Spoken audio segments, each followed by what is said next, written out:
Okay? All right. So, we're just going to look at that start checklist. We've done all this stuff. Seat backs and tracks locked, check. Avionics off. So here's your avionics switches, okay? They're off. We're going to use the left one. The right one is just a redundancy. Autopilot doesn't apply. Carburetor heat's off. Your carburetor heat's right here. Up is off. Mixture full rich. So push this red knob all the way forward for full rich mixture. Full rich. Throttle slight. So your throttle, you're just going to push it about 1/4 of an inch. Okay? Prime. So here's your primer. You're going to pull on this until it comes out. Just keep turning it until you find a notch. Pull it out. You're going to feel it get stiffer as it takes a syringe full of fuel, pushes it into the engine, like so. Then you're going to turn it, lock it, check that it's locked, okay? Okay. Brake. So it's reminding you that you need to hold the brakes. Maybe you want to pull the parking brake on. So pull this and then push that button down and it will lock. Well, not, but don't hold the main brake. Okay, there you gotcha. go. Pull and push the button and it locks. Okay? And then just pull the release? Yeah, to release, pull, the button comes loose, let go, and then make sure it's unlocked. See? Gotcha. Okay. So. Okay. Prop area Prop clear. So you're going to actually yell, clear! Clear. And we want to give you some ventilation over here, so we'll put that open. Okay? So now master's going to come on. So it's both sides of this switch. When we looked at the lights and stuff, we only put the battery side on like that, which is fine. But when you go flying, you need the alternator side on, otherwise you're not recharging your battery. Okay, you're going to have no battery by the end of the flight. So push it on. Okay.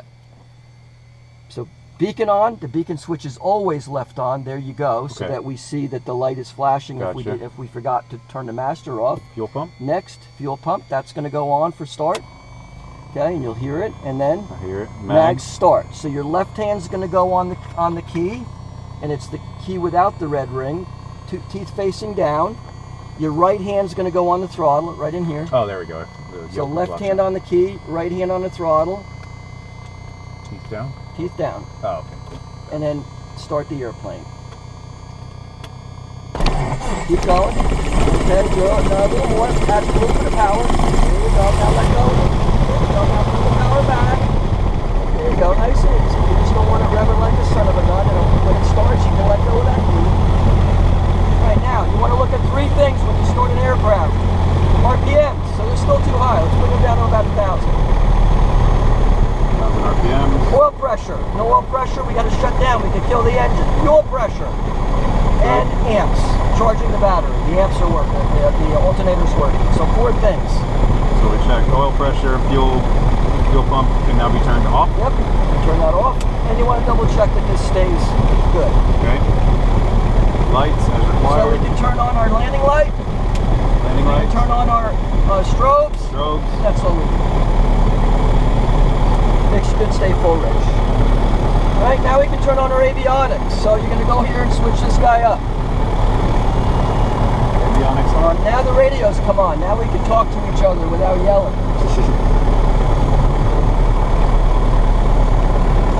Can you hear me? So, here's the monitor. We're running the check. Clock radios up to 6 times. So clock, we got it on radio. So if this one rings up, you're going to have a bunch of stuff you want to do for yourself. Right now we're on COM 1, which is the garment. And what we're going to do here is, once it gets to this page, we can check if the database is not expired. Let's do the purchase live. You hit the enter button.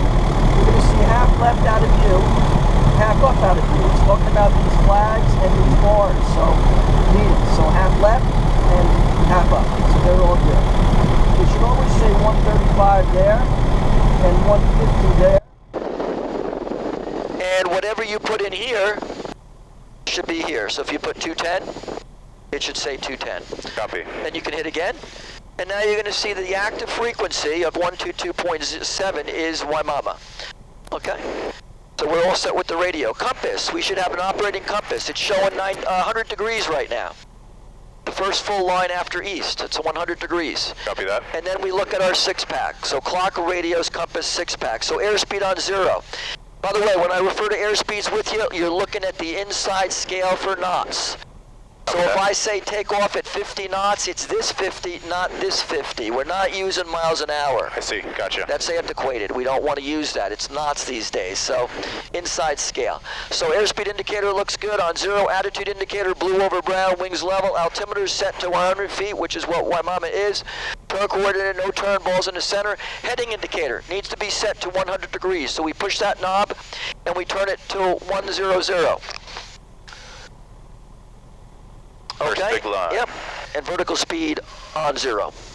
That took care of clock, radios, compass, and 6-pack. Now we go to U, F gets. U is undercarriage, it doesn't apply. F is flaps. We can leave them retracted for now. Okay. G is gas. So we got to take a look. This tank's a little bit less than this tank, so we should be running off this one first, which we are. But before takeoff, well before takeoff, we're going to switch to the fuller one. Okay. Undercarriage, flaps, gas, engine. All the engine gauges look happy. Yep. And the engine controls are set where we want. Mixture, throttle, carburetor, heat, primer. Trim. So this is your trim mechanism down here. You roll it forward for nose down trim, back for nose up trim, and we need to take off with a good amount of nose up trim. That's why the indicator is way back there. Okay? The white line. I see it, yep. So that took care of undercarriage, flaps, gas, engine, trim. Switches, belts, and doors. So one switch that's not on is this transponder. It should come on when the avionics comes on, but for some reason it's set up in this airplane not to, so we just have to manually push the on button. Okay. And then it will come on. Lights, camera, and action. So we're ready to back all that up with our pre-taxi checklist now. We should have done everything already because we're using it as a check. Heat, vent, check. exhaust, avionics, Check. ATIS. So that's automated weather. We don't have that at this airport. Okay. Altimeter, check. XPDR. Transponder, I just turned it on and I'm going to hit altitude. Check. ADS-B on. Oh, it's already on. Radio. Check. Taxi light. Check. Brakes. Check. Attitude indicator. Check. Turn coordinate. Check. Heading HID. indicator to compass. Check. So notice we already did everything because we know what to do, and we have mnemonics and flows to help us, and then this checklist becomes a check. All right, we can put the checklist down now to taxi because we just ran the pre-taxi checklist. So, how do we taxi an airplane? Well, we take the brake off, like so. I'll demonstrate, then I'll give it to you. We add a little bit of power with our feet off the brakes, heels on the floor, then we do what's called a brake check. We need a little power to get going, then we can take it out. Now I'm just going to apply brakes. I'm going to bring my feet up to the top, and I'm going to press. Okay. My brakes work. Your controls. You now test the brakes. My brakes are good. And then the taxi, we're just going to taxi at the speed of a brisk walk. We're not going to ride the throttle, jockeying in it. We're also not going to ride the brakes. Copy. Because you don't ride the brakes in your car. But now if we have to turn tight, we can press on the left rudder and the left brake. It'll make that tire rotate slower than this tire, and you'll turn tighter. All right, I'm going to stop right here, and I'm going to give you the opportunity to do that. Okay, your controls. My controls, so... We're just going to taxi over there to that run-up pad over there. Okay. And we're going to cross the runway, so I'll just announce. Waimama traffic, Cherokee 870, crossing the threshold of 9er for the run-up pad. Waimama. Okay, nobody's coming. We want to visually verify. And just angle that way a little bit so you can turn over onto that, no, angle that way. Sorry. So you can turn onto that run-up pad. Do I want to be on this side of the sign? Yeah, we're going to point that way down the run-up pad. Okay. Okay, so right here's fine. Then you're going to make a hard left. Not yet, not yet. Okay, You want to get to the run-up pad. Gotcha.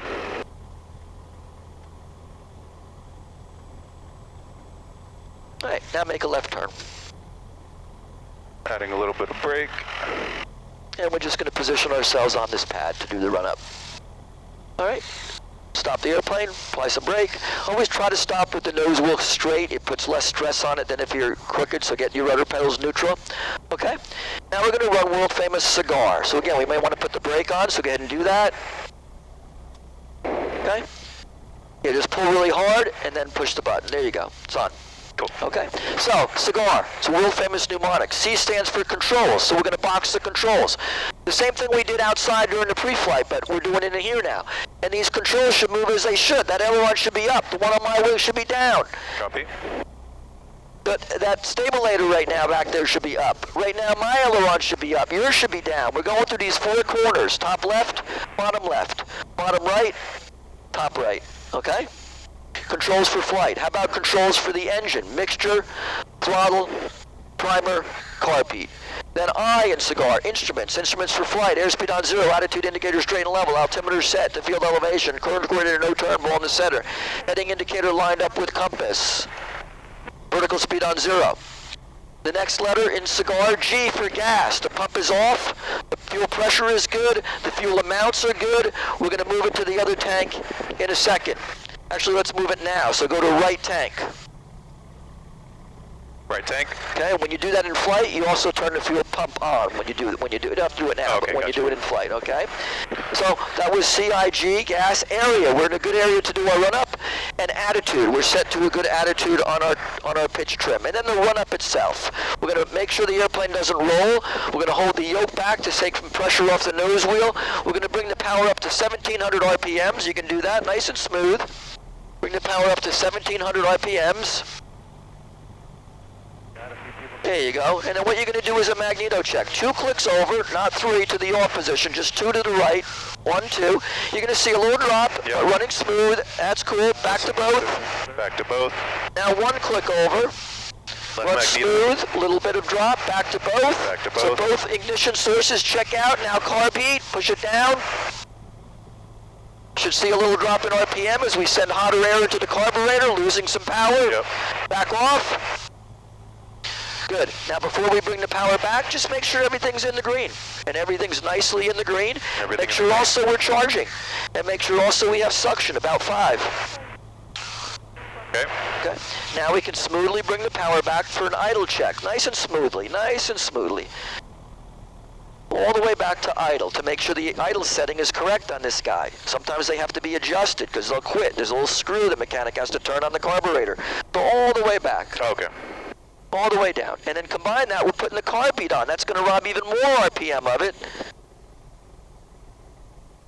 It's going to run a little rough, but it's going to run. So carb heat off and power back up to a nice warm-up of about 1,000. Now you're ready to follow up with the checklist on the run-up. That was run-up. Brakes. Check. Fuel. Check. Trim. Check. Flight control. Check. Annunciator Don't lights. have that in this airplane. Instrument. Checked. Fixture. Checked. Primer. In and locked. Check. 2,000 RPMs. We did that. Mags. Okay.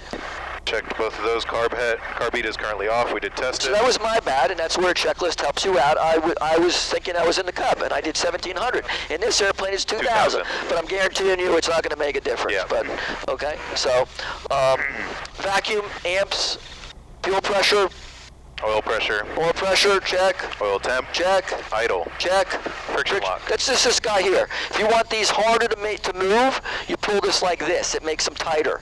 Okay. If you want them easier to move, you have it down like that. Gotcha. Okay. So we're ready for the pre-takeoff mnemonic. UF gets, undercarriage on the ply, flaps. We're going to want the second notch of flaps to take off on a soft field. So 1, 2. There we go.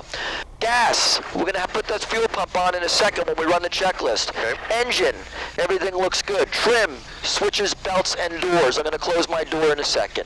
Back it up with the before takeoff checklist. Flaps. 25, check. Fixture. Check. Fuel pump. Check. Carb heat. Off. So actually, you'll put that fuel pump on now. Okay. Check. Carb heat. Check. Pitot heat as required. Check. Transponder. Check. Heading bug. Don't have one.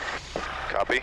Doors. I'll shut it in a windows, second. Strobe. Check. Landing light. Check. Time. Check. Take note. Brakes. Release. And then abort plan. Abort So you always plan. want to have a plan for in case Right. you have a very big problem on the runway. If we're not off the ground by near that windsock, we're going to abort by pulling the power back and stopping the airplane. Once we get airborne, we'll have to land in what lies ahead of us. Until we get to 800 feet above the MSL, which will be 700 feet above the ground, then I'm going to make a left turn to come back and land on the other runway. Okay. All right, so now we are ready to taxi down all the way to the end of this displaced threshold, turn around and go. All right, so I'll let you taxi it. I'll shut the door when we get down there. Fuel pump is already on, flaps are set. So just taxi us right down this straight line here. When we get near that little thing way down there, like looks like a pool's water filter. Yep. We'll make a U-turn. Copy. Now it's always helpful on a grass field to hold the yoke back. That's going to take pressure off that nose wheel so it doesn't feel all those bumps. Okay. And that's how we're going to take off. So during this whole flight, I want you to operate the controls. It's your lesson, and at altitude, you'll be doing it completely. I'll be hands off. But near the ground, if you feel me doing something, let me do it. Gotcha. So the takeoff's going to be a little different than what you probably did wherever you were training before, because it's a soft field technique. Okay? Gotcha. We're going to stay over here a little bit to make sure there's nobody landing until we're ready to pull out, okay? So we're going to hold that nose way up until we break ground, and then we're going to lower it a little bit in what's called ground effect to pick up some speed. Now you can turn left. Turning left. Take Clear a left. quick look down the runway. Runway clear. Waimaba traffic, Cherokee 870, departing runway 9 or straight out Waimaba. So here we go. I'm shutting the door. Line us up on the middle of the runway. You can see where the two threshold markings are down there to tell where the middle is. A little more power in the turn. It'll get bogged down in the turn.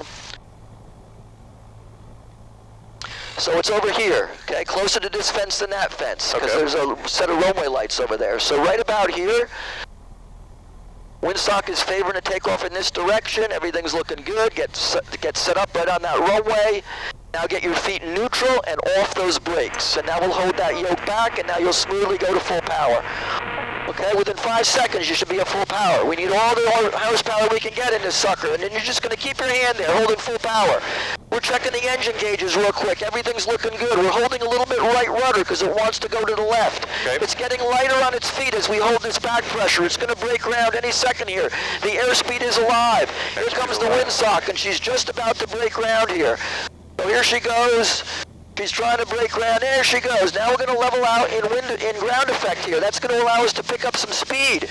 As that airspeed indicator gets to about 60, we can now pitch up to climb at 60. And you want to take that right hand and put it back over here because you don't want the throttle creeping back on. You can even just go like this. Okay. You don't have to have grip on it, big grip on it. You just don't want it coming back on you though. Now we can get rid of that first notch of flaps. So just bring it down one notch right there. We'll bring up the rest of them at about 300 feet over the ground. So now we should be climbing at about 66 knots. So on the inside scale, right about there, okay? Yep. We want to pick up that horizon like I talked about inside. Where is the 66 knot pitch attitude? Because if the nose was too high, we'd be going too slow. If the nose was too low, we'd be going too fast. But now, what if I did not talk about inside trim? Let go of the yoke for a second. Watch where the nose goes. That means it needs to be trimmed up to hold this speed. So you're going to roll that wheel back. If you're pulling the yoke back, roll the wheel back. Now watch, let go. It doesn't move. We just trimmed away the control pressure. So you shouldn't have to fight an airplane. You trim it, set attitude, power, and trim. So it's very important to take a look at the gauges as you're climbing out to make sure everything's okay. That's a little bit low, but it's just a gauge issue. Everything else is looking in the green. But we'll stay close to the airport just to make sure. So we'll make a turn right here. Just turn to north. Clear left. And keep climbing at 66 knots. As a matter of fact, now that we're more than 300 feet off the ground, bring the flaps to fully retracted. Now you're going to get a better climb rate. Now you can climb at 75 knots, just before the 80 on the inside scale. So remember, set attitude, power, and trim. Find the pitch attitude that's going to give you 75. Keep it at full power, then trim away any control pressure. All right, turn left, heading to the coast. Clear left. A lot of times when that's doing that, that's kind of low on the fuel pressure. If I just turn this pump off, which we would do at 1,000 feet above the ground anyway, it'll come back up. Now that came down, so let me put that back on. Now it's coming up. Probably just a sensor issue. Now I'm going to turn it off. And it's probably going to stay there. Okay, there we go. Good fuel pressure. Fuel pump is now off. So that's one climb checklist item, but there's other checklist items to run in the climb. Again, you can run UF gets. Undercarriage, gears already retracted. Flaps, they're retracted. Gas, it's good. Engine, it's good. Trim, it's good. Switches, belts, and doors. You back it up with the climb checklist. 75 to 85. Well, we want 75 right now. Okay? Power's good. Mixture's good. Instruments are good. Takeoff and landing light. We can turn that off. Landing lights off. And flight plan open, fuel pump off. Okay? So, there you have it. Now, we're learning to fly by that horizon. What is the pitch attitude? and bank attitude, but we don't want any bank right now, so that's level. But what is the pitch attitude to go 75? If the nose is too low, yeah, I see too much horizon, we'll be going more than 80. We need to bring that nose up a little bit. We want to go 75 on the inside scale, right there. Means you got to climb a steeper hill. Okay, now don't overdo it or you'll go right down to 70. Nice and subtle on the controls, but you shouldn't be staring at that gauge to do this. Right. You should be looking at that horizon. Do I want the nose right about, cutting across right about there? Well, let's see. Let me put it right about there by looking outside. Now let me look inside. Don't chase the needle or you're going to be really erratic and overcorrect. Right. Right, let's fly out to those posts, those towers out there. Okay. Those smokestacks. Continue to climb. 75. Again, looking outside at the horizon line, starting with a very shallow 10-degree bank turn. Nice. You're just looking for a 10-degree angle on that horizon line between this and the horizon line. Just a little 10-degree angle. That takes finesse because the airplane wants to roll back to wings level. You have to hold it in a 10-degree, but yet at the same time, you tend to overroll it, and then it'll be in a 20-degree. So here we are rolling out. We're going to climb another 500 feet, heading to those smokestacks. We're going to level out at 2,500 feet. As we do this climb, we have full power in. We're pitching for that 75, so we've lowered the nose too much again. I can see that because I can see the horizon line, which is why we're going 85. We want to climb at 75. Why? Because that's our VY climb speed. It's going to give us the best altitude gain over time, so it's a real important speed to nail. So it's about finding that attitude outside, not inside, because you can't chase those gauges. You'll never catch them. It's a dog chasing its tail. As we get to 2,500 feet, you're going to lead the level out a little bit, about 10% of your climb rate, so 10% of 50. 10% of 500 rather, which would be 50. So right about now, you're going to start to level out. How are you going to level out? Yeah, use one hand, because your other hand's going to need to deal with the power. So you're going to lower the nose, very nice. And we're going to level out at 80 knots. So we're going to do what? Pull the power back. Yeah, just like in a car, we got to ease up on the power now. But watch that pitch. You see how the nose is too high on the horizon? That's why you're climbing. This is that 3-dimension thing I was talking about. We don't have to deal with this in a car.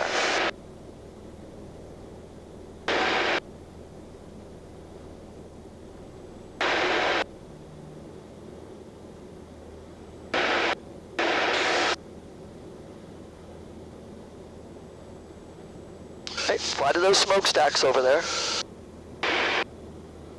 You see them? 7 Hotel Romeo helicopter. Right there. Final. At the end of the water. Lake base to final. Okay, gotcha, yeah. And we'll sidestep.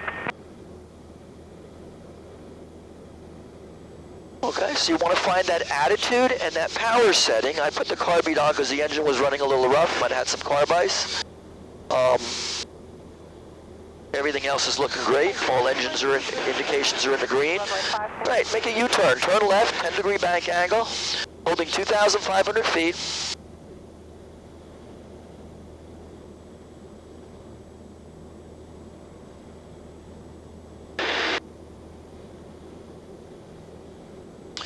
Back to a heading of north. You're looking outside to try to set that bank angle. You're just peeking inside, and that pitch attitude. You're just peeking inside to make sure everything is where you want it. We're not chasing the gauges. Got a helicopter coming into the because that won't make us fly any better. I can slow down and move off to the side there, or you can go over there. Anytime you have to troubleshoot, if you can be near an airport, it's great. So I didn't like that little bit of roughness I felt there, so I put the carb beat on. Once we get closer to Waimama, I'm going to turn it off. So we're going to try to hold 2,500 feet. So we're a little bit high, but our speed is good. So how are we going to correct that? Well, we got to go down a hill. But if you just push the nose down, you're going to pick up speed. You have to simultaneously take out some power. So let's do that. Let's try to get back to 2,500 feet. Again, try to look outside to do these things. Lower the nose to find an attitude that's going to show a little more horizon than level flight does. Now you know you're in a pitch down attitude. Sure enough, you're seeing a little descent, but you're going to back off on this power so you don't pick up airspeed on the descent. Just like in a car, if you don't back off on the power going downhill, you're going to pick up speed, right? So now as we get back down to 2,500 feet, we'll level out again, going 80 knots. looking outside. Just try to focus on looking outside. That's more important than nailing it. Okay. Set attitude, power, and trim by looking outside. So there's our attitude for level flight. We got to make sure we have the power setting for level flight. Was it way down what we needed for the descent? No. We have to put some power back in to hold 80. As you start to fly the airplane, you'll remember what these attitudes should look like, what these power settings should look like. So you won't have to recreate the wheel every time you go flying. Yeah. Okay, let's try to also hold a line. Let's hold 60 degrees, because flying in the correct direction as an airplane pilot is also important. It's not just about holding altitude and airspeed. So 2,500 feet, 80 knots, 060. 060. Right, now as we're close to Waimama, we're just going to go ahead and turn the carb heat off. See if it's smooth. Yep, it's smooth. Okay, so altitude, 2,500 feet. So now, what do we have to do now? We have a little bit of a descent. So to climb, we could pitch the nose up, but of course we would sacrifice speed to do it. Maybe we have extra speed that we can sacrifice, but if we don't, we have to combine the nose up attitude like that, a few degrees nose up, should see less horizon than you saw it in level, with a power increase, so that we don't climb losing speed. As we get back up to 2,500 feet, and normally any kind of decent climb in a small airplane is full power. Because it's only 150 horsepower, so it needs all the horsepower it can get. So as you get to 2,500, you're going to level out again.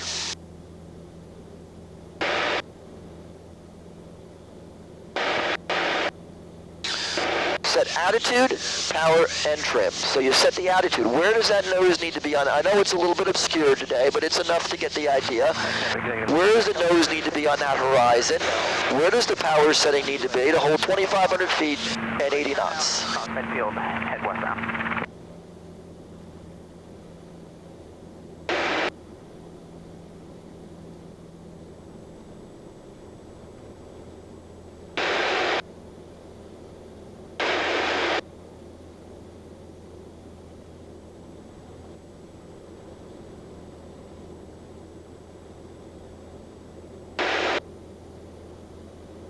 Set attitude, power, and then trim. So you feel the yoke. Let go of the yoke. See what it does. Just let it go for a little while. Let's see. So it's definitely going nose up. See how that nose is climbing? Yeah. So with the yoke, you push the nose back down where you want it. You don't fly the airplane through the trim. You trim away the pressure that you're feeling on the yoke. So put the nose back where you want it and then trim it. And since you're pushing the yoke forward, you're going to roll the wheel forward. There you go. So you don't feel any pressure on the yoke anymore. Now let go again. Now it's staying put. That's trim. You're trimming for an airspeed, not for an altitude. People don't get that, but here's easy proof of it. We're trimmed for essentially 90 knots right now. That's what we're holding, and it's hands-off flight. If I pull the power back, it's going to try to hold 90 knots. The only way it can do it is to go downhill. It's not going to hold altitude, so I'll just demonstrate for a second. Pull the power back. It wants to hold 90 knots, so what's it doing? It's going down. So trim does not hold your altitude, it holds your airspeed. Okay? Copy. Okay, level back out here for you. Your controls. My controls. Your controls. So what we want to do is work those 4 fundamentals that you read about in that handout. Straight and level. This is straight and level. We're going straight on 060, and we're holding a level flight at 2,500 feet and a target speed, 80 or 90 knots, whichever one you want to use. Okay. So there we are. Now, can we do that with the gauges covered as well as with the gauges? Yeah. Sometimes better, because you won't chase those little needles. If you just keep that nose right there, and you keep that power setting where you want it, other than thermals pushing you up and down a little bit, and you keep your heading, which you can do by flying to an object out there or using your compass, you're going to stay real close to what you want. Maybe not exactly, but real close. It's like a carpenter. He can walk in a room and he can see it's a 20 by 40 room without taking out a tape measure. He'd take out a tape measure to fine-tune his calculations, right? So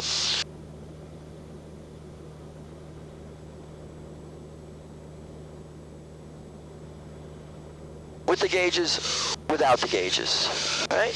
Now, let's try some turns. So we're 2,100 feet. Give me a turn to the right, 10-degree bank angle. Try to fly with one hand so your other hand is free to operate power and radios and stuff like that. An airplane does not take a lot of control force, so it's easy to do with one hand.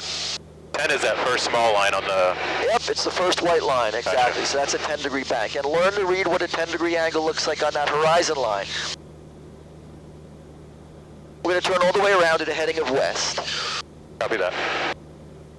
Again, we're looking outside 90% of the time, not just for pitch and bank attitude references, but for traffic. We can also look on our device for traffic. I don't see anybody in the area. And for weather, and for towers or any other obstructions, and for where we want to go. We want to roll out heading west in this case, but let's say we want to roll out heading back to those smokestacks or something. So obviously, your eyes need to be outside for a lot of things.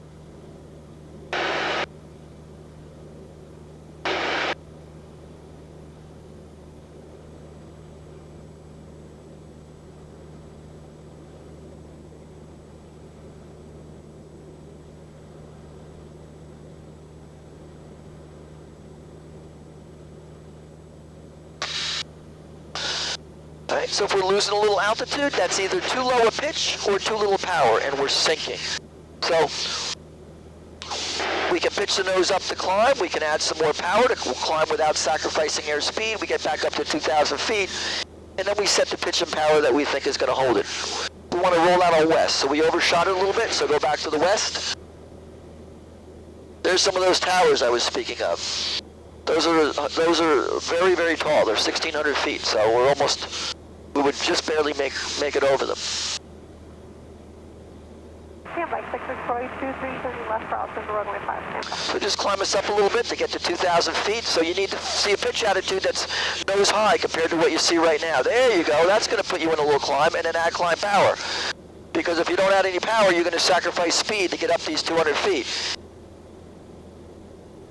Looking outside to do this. You should be looking at that horizon line, not staring at those gauges. As we get up to 2,000 feet, we peek back at the gauges. Okay, yeah, we're approaching 2,000 feet. And we go ahead and reset attitude and power to hold 2,000 feet and 80 knots. Set attitude, set power, and trim.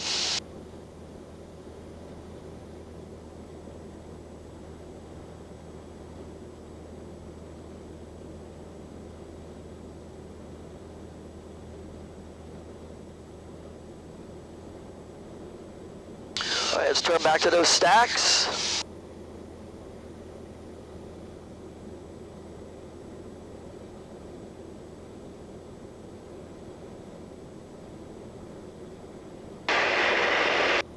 Now right over here, there's a long abandoned railroad bed we're following, right there. We're going to turn around and follow it the other way. We're going to turn left, trying to hold altitude and airspeed without the gauges. We've already seen turns with the gauges, let's try it without. 10-degree bank, very subtle bank angle, just a little bit of rudder in the same direction as the turn to coordinate the turn like we talked about inside. Keeping that nose on that horizon. If the nose is too low, it's a little more bank. We want to turn left, going all the way the other way, following that abandoned railroad bed in a 10-degree angle. There you go, that's more like it. Now in a subtle turn like this, you don't need much back pressure to hold altitude and much additional power to hold speed. In a steeper turn you will, but we start with this, so we should be holding altitude and airspeed with such a subtle bank angle, keeping the nose right where it is, not changing the power setting. And there we are, 2,000 feet. And our speed is good. And by the way, the ball is in the center, coordinated aileron and rudder, so we're looking good. And there's that railroad bed. It's just over there a little ways. We're just going to roll out. If you can't see it from here, I'll tell you when to roll out.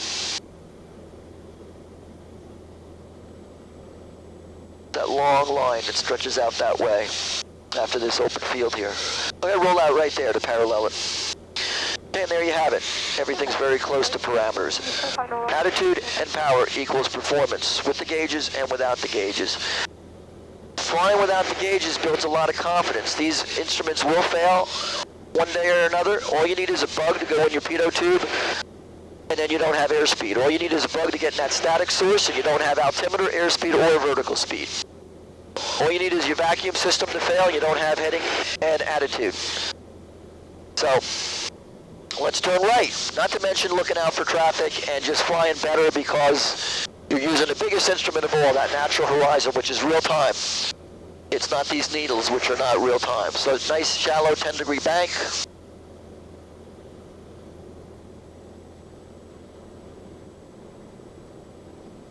Looking outside, peeking inside. What can we peeking inside if the gauges are covered? Well, how about the engine instruments? All the gauges are nicely upright in the green. Suction's good, charging the battery.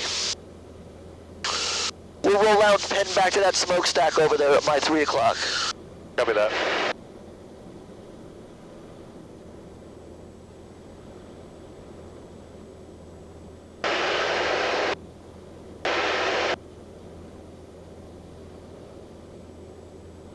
Like sector 423, turning left crossing, stand by.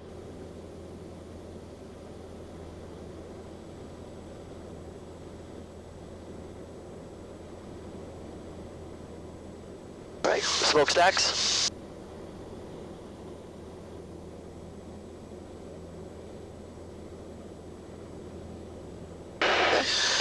Attitude and power equals performance. Okay, so now, we've seen a climb already.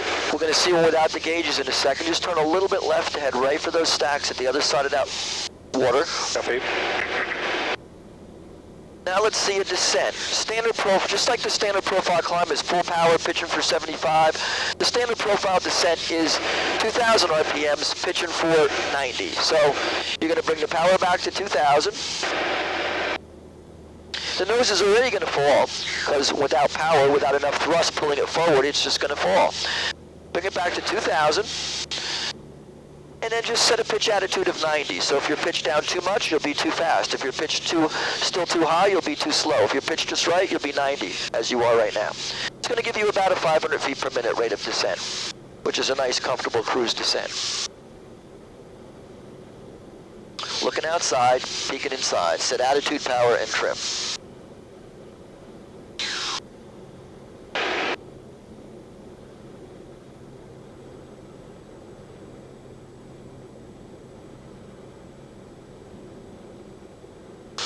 We'll go ahead and level out at 2,200 feet. Left base, runway 5, short close. Descend and maintain 2,200.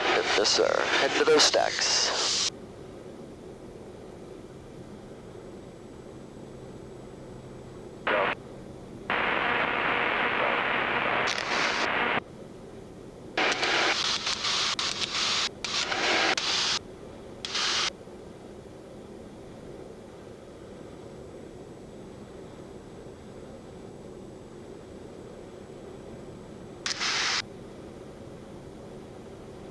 By 6, turning final, runway 5, stand by sector.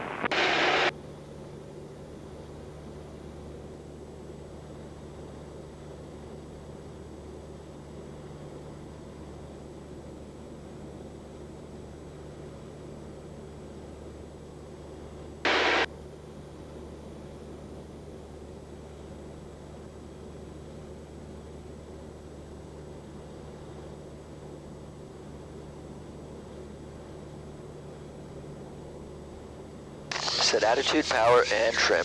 Look outside, peek inside.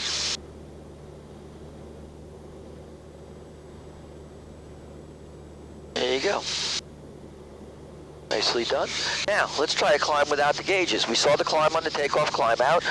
We know the speed, and we know the power setting, small airplane, full power, and we know we want to achieve 75, and we know where the pitch attitude should basically look like. So let's go ahead and do that. There we go. We go to full power. We pitch the nose up to the estimated climb attitude. Now in a climb, the airplane wants to yaw to the left. You might find you need a hair of right rudder to keep it from yawing. You'll see it on a cloud. It'll be yawing towards the left. So you just add a hair of right rudder to keep it pinned on a cloud or something like that. If you had an inclinometer ball to look at, you'd step on the ball. So if the ball was out to the right, it means you need a little more right rudder. So let's see how we're doing now. Look outside, peek inside. So we're just a tad fast, we're 80, so let's pitch that nose up a little more to get to a 75 knot climb. Don't change the power. We climb at full power. We just need a little nose higher. I can still see that horizon. I shouldn't be able to see it. There you go. It should be cutting on across the panel where I can't see it over the nose. I can only see it on the edges. And then of course we would trim away that pressure so we don't have to hold the yoke there. And now we're closer to our 75 knot climb. Set attitude, power, and trim. Okay, now let's try to level off from that climb. Going 80 knots. Downward to runway 5, stand by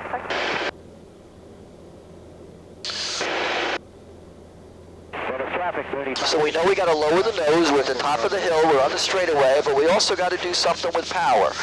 And that's take some out. We don't need all that climb power. We're not trying to defy gravity as much anymore. Now, the more you get to know the airplane, you'll know the approximate power settings down here on your tachometer. What is 80 knots? About 2,400 RPMs. Okay, or whatever. So you'll just start to get to know the airplane. All right, turn us around. Give me a right-hand turn. Head the other way. Head to the east. Clear right. Campus Cessna 734 Bravo Whiskey departed northeast. Last call, campus back. Just hold 2,200 feet. Turn us to the east.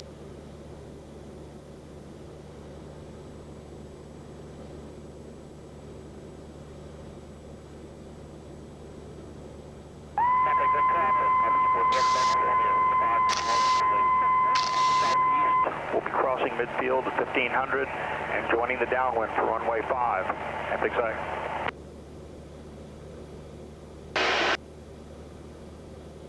Right of traffic 4566 to Brussels, 5 to the northwest, 11, 20.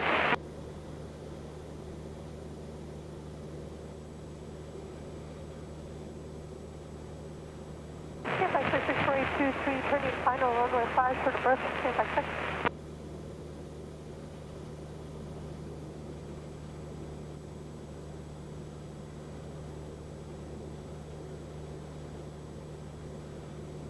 Alright, roll out right there, going east. Make it 060. Copy that.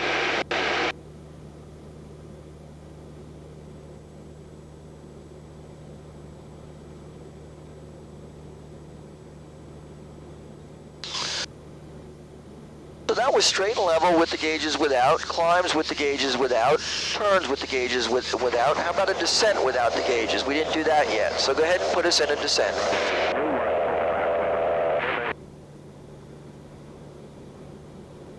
What did we want in a descent? We wanted about 90 knots. So 500 feet per minute. Reduce some power, lower the nose a few degrees. We should get real close to that. Let's see how we're doing. 23 departure leg runway 5, close traffic. Look at that. There you go. We'll lever out right here at 1,500 feet, going 90 knots. Or make it 80 knots. Going 80 knots. Well, traffic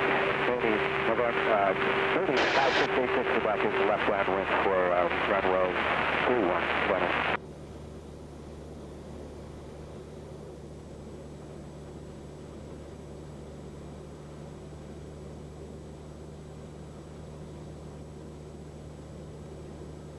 All right. Set attitude, power, and trim. So we glance at those gauges every once in a while. Hey, are we where we want to be? Yeah, we're a little bit lower than we want to be. We want to be 1,500, so let's fix that. It's okay to be off. Everybody's off. Nobody's perfect. What you don't want to see in a pilot is one that doesn't properly correct. Even on the flight test called the check ride, the document says you can make mistakes, but you need to properly correct. You can't just stay there. So we want to get back up to 1,500 feet. We are directly over the field.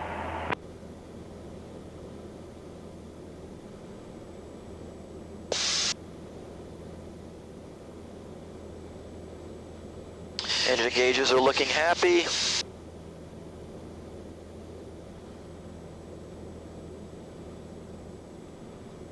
Airplane, crossing this field. Are you going to go in front of me? Yeah, we are going in downwind right now.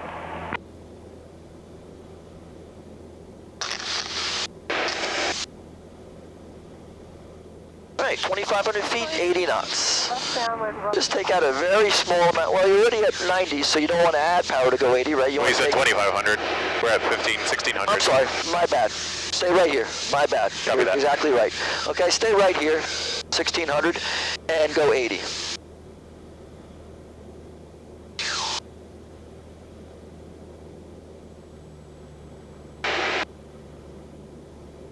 Set attitude, power, and trim. Looking outside, peeking inside. Temperature traffic. Well, let's go 060 on the heading. Runway 5. Have exact.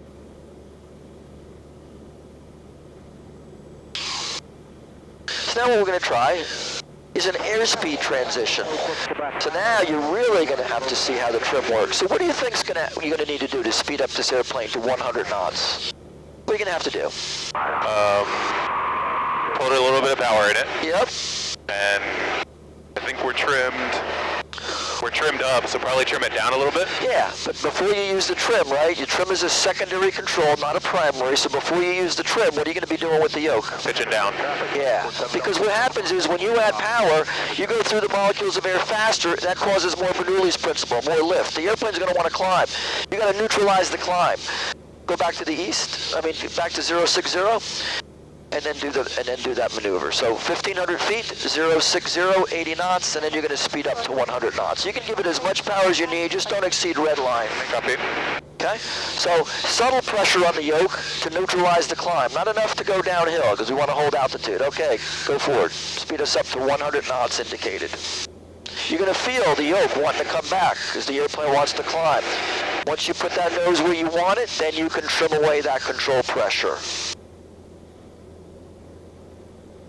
Notice how it's trying to climb. Vertical speed showing it, altitude showing it. There you go. Then you can start working in that trim so you're not fighting the airplane so much.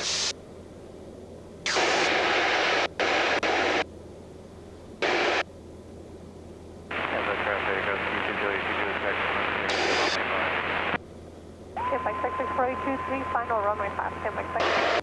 Just roll it towards you because you're pushing the yoke forward, so roll the wheel forward. Stand by 664223. So that additional power really wants to make the thing climb, right? So we could put in the trim a little sooner so we don't have to fight the yoke so much, but the idea is you don't set the new attitude through the trim. It's not a primary control, it's a secondary. You set the new attitude through the yoke, then you trim away the pressure that you feel. Okay, so now we're going 100 knots. And we're in level flight. And we're holding our target altitude within 140 feet.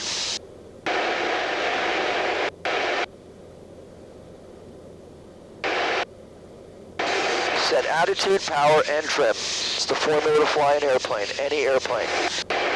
Set the pitch and the bank attitude, set the power, trim away the control pressure. Okay, turn us to the left, heading west. Left heading west. Clear left.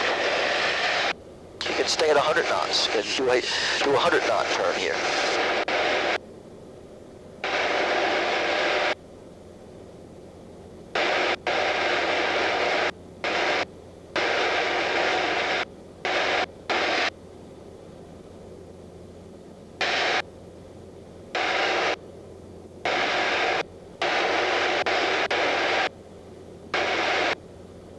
So right now you're turning very nicely, and you're turning because of the bank of the wings.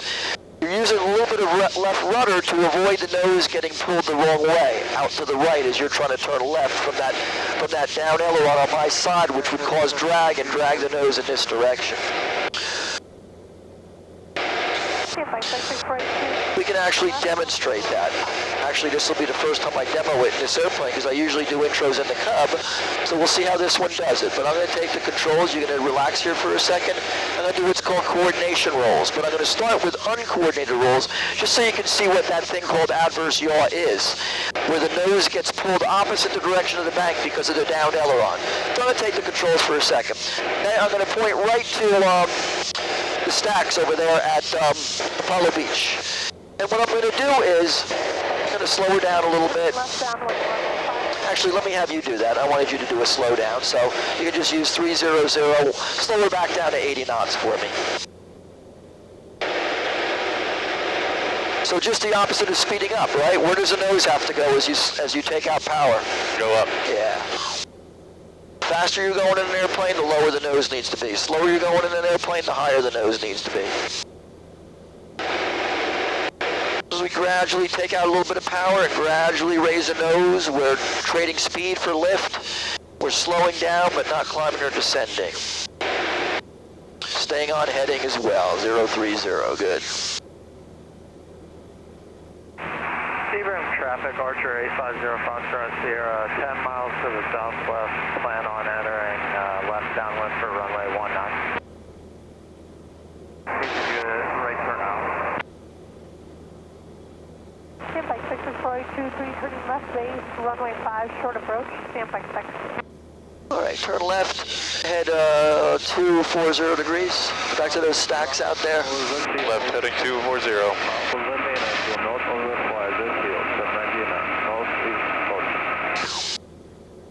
Remembering the most important rule, have fun. Enjoy the view. It's a cool thing to do.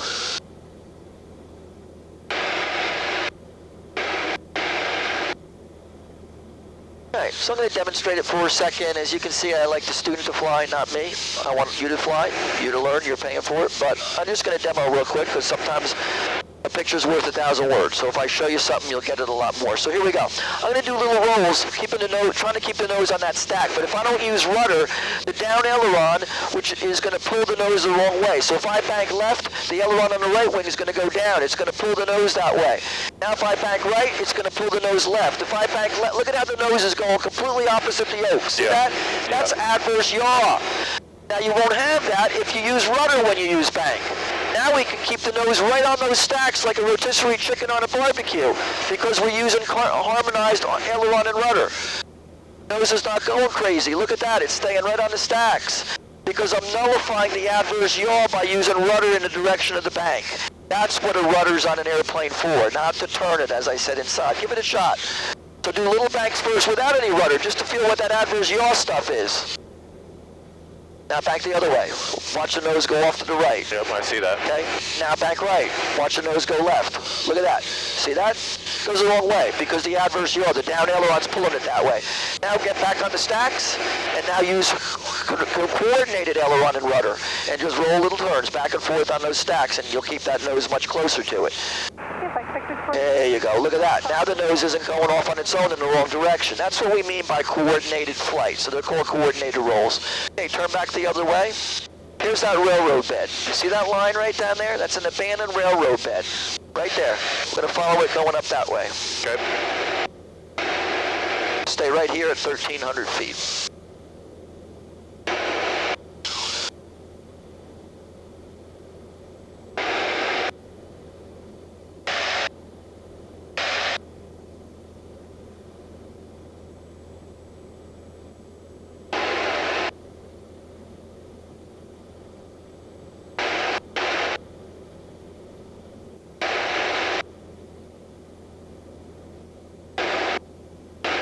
Section 423 left, downwind, runway 5, stand by 6. Now the final maneuver that really shows you what the rudder's on an airplane for, which is not to turn the airplane, but to control the nose position.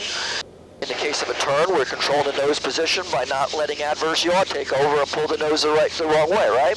The other maneuver is a slip.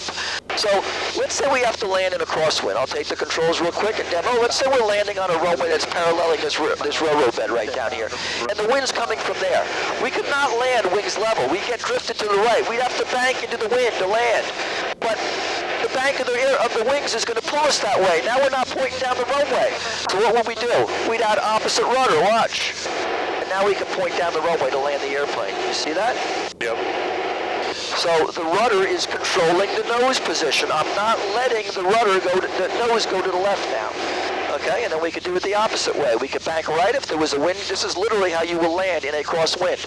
We bank right and we apply left rudder. And you should feel on the rudder pedals what I'm doing here. You can feel all the left rudder I'm applying. And look at that. We can fly right down a point. The ball's way out of center, as it should be, because we're purposely slipping the airplane right now. That's literally how you land in a crosswind. We're not teaching you crosswind landings just yet, but we're teaching you what your feet are for in an airplane. It's to control the nose position. Give it a try.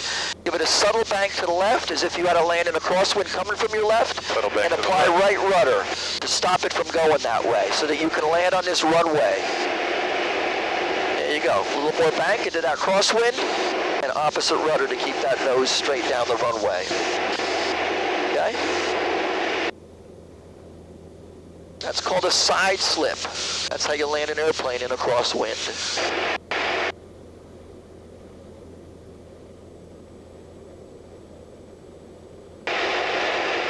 Okay, there's a guy coming this way, plus 500 feet. 850 Foxtrot. So they're 500 feet higher than us? Stand by. Copy for runway 19. Yep, they're right there. They're inside 2 miles, plus 500 feet. 5 at traffic check. Traffic 1 o'clock, 500 feet above. There he is, right there. Coming our way. Right here. I see him. I have the traffic. See, that's why we want to keep our eyes outside and on our electronic devices that help out big time.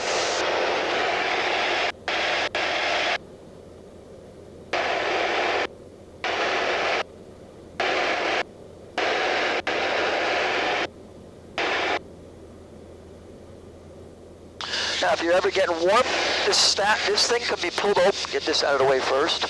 Then this guy can be pulled open, and you're going to get tons of air. Some good AC. All right, give us a right turn. See this road right down here? Hold altitude at 1,100 feet, right where you are. Yep, and turn down this road right here. This is pattern altitude, so sure enough, we got 1/10 left, so this is good to be a pattern altitude. Get ready for landing. Don't go any lower than 1,100 feet. It's only 1,000 feet over the ground. It's only 1,000 feet over the ground. Traffic Cherokee. Runway 5, traffic check. Traffic 72 Charlie, Charlie's inbound.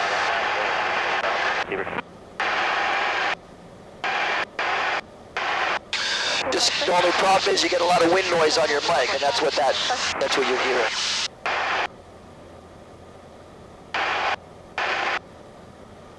We'll slow it back down now to 80, get used to what we're going to use in the traffic pattern. So hold altitude, but slow it down to 80 knots. Or if you prefer 90, that's fine too. And the third technique is 80 knots, but with 10 degrees of flaps. You can try different ones, decide which one you like. But we definitely want to slow it down to either to 90 or 80, preferably 80.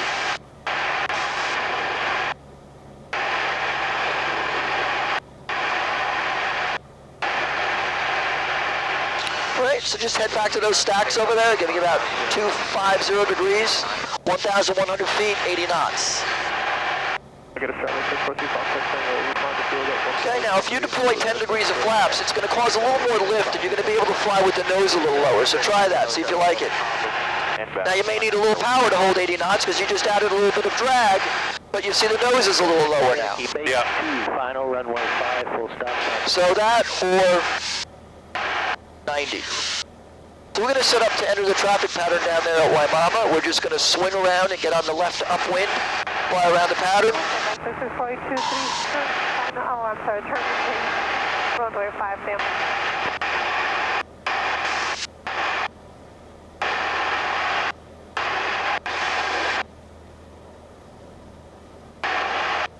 Waimama traffic, Cherokee 870 is 3 miles to the south. We're setting up for a 45 to the left upwind for runway 9 or Waimama. Traffic 72 Charlie, 5 mile final 01. Sebring. So most mid-air collisions happen on a nice weekend day in the traffic pattern because it's where all the airplanes congregate. Like a beehive. Sebring traffic 850 Foxtrot 2. Stand by 423, turn final runway 5, stand by second. Departure to the south. We're looking around for traffic. We're looking at our pitch and bank attitude. We're trying to get an assessment of the traffic conditions. Cherokee 640 is on. Right. Make a nice gradual turn over this stuff right down here. That'll head us back towards Waimama. Just below Cross Country, heading back to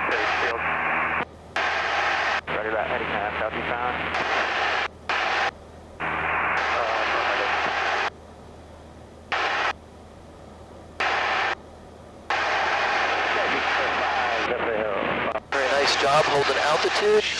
Looking out for traffic. Waimama traffic, Cherokee 870 is on the 45 to the left upwind for runway 9er, Waimama. Executive traffic 6435. And we'll turn onto that upwind when we're going to be about halfway up the wing from the runway. As we look down at it in level flight, as we're paralleling it, it should cut across about halfway up the wing. If it's all the way at the end of the wing, we're kind of far from it. If it's right under us, at the beginning of the wing, at the wing root, we're kind of tight on it. So there's the runway right there, proceeding the road. Okay. And you can see the windsock. It's adjacent to that boomerang-shaped lake on the side close to the runway. Field in sight. Okay, so 1,100 feet. We're looking really good.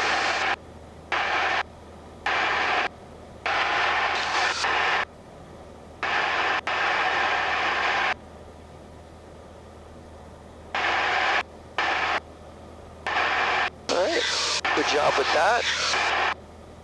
Now we're going to go ahead and turn our crosswind leg, which is going to be perpendicular to the runway. Waimama traffic, Cherokee 870, turning left crosswind, runway 9er, Waimama.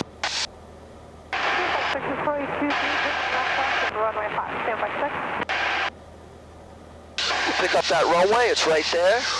We'll try to fly perpendicular to it for our crosswind leg. We'll keep an eye on traffic, or the lack thereof, hopefully. We'll roll out where we can be perpendicular with that runway. Now, once we introduce wind correction angle later on, we might not be pointed perpendicular with it, but we'll be tracking perpendicular with it. We'll have a heading left or right to adjust for wind drift. We'll keep holding this line until we're about halfway up the wing from the runway.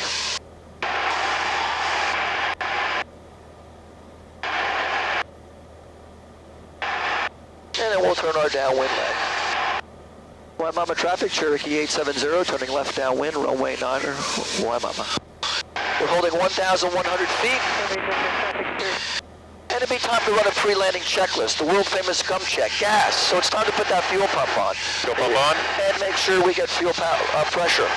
Okay? Undercarriage doesn't apply, it's fixed gear. Mixture, full rich. Propeller doesn't apply, it's a fixed pitch propeller.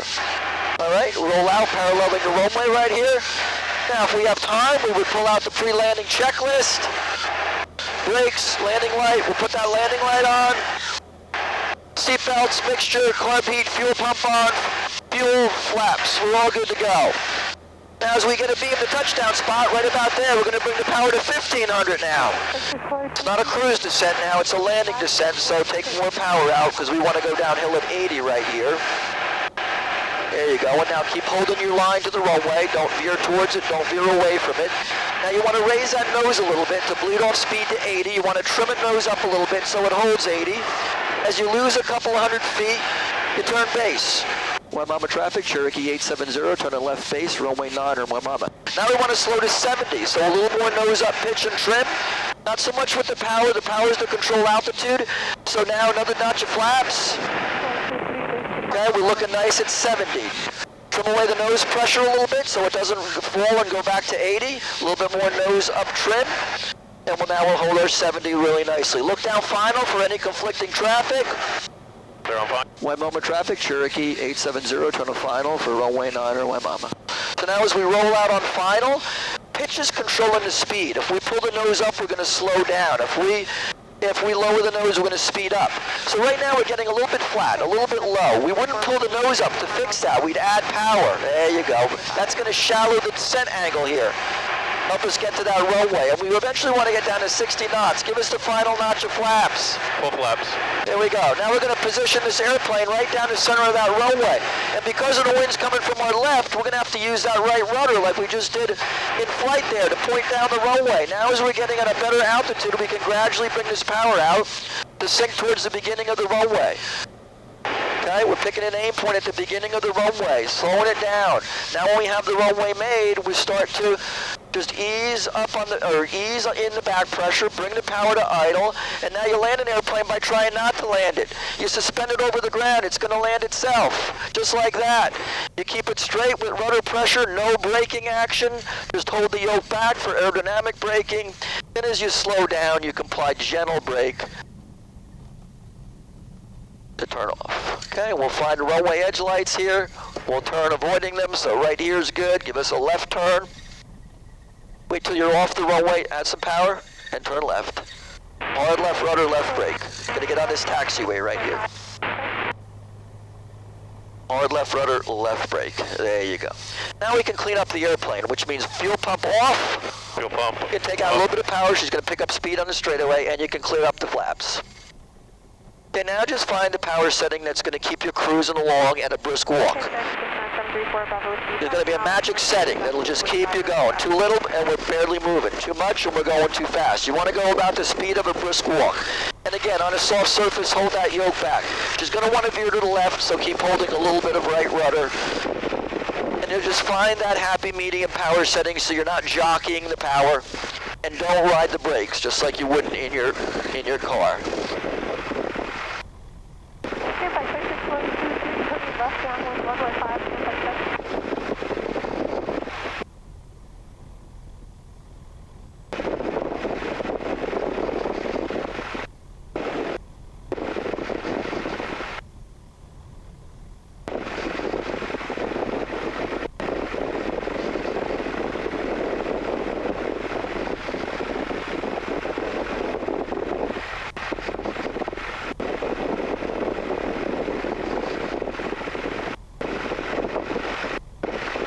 We're going to go all the way to the threshold where we see the signs for runway 9 or 27. And we're going to make a left and head to the hangar.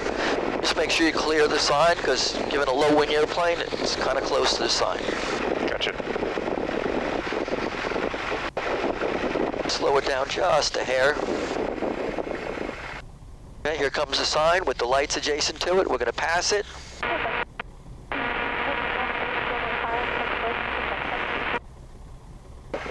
And then we're going to make a left to go right down this way here.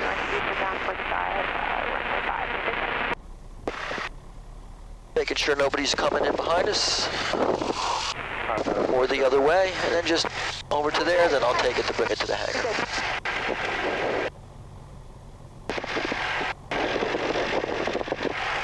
All right, I got it. Your controls. My controls.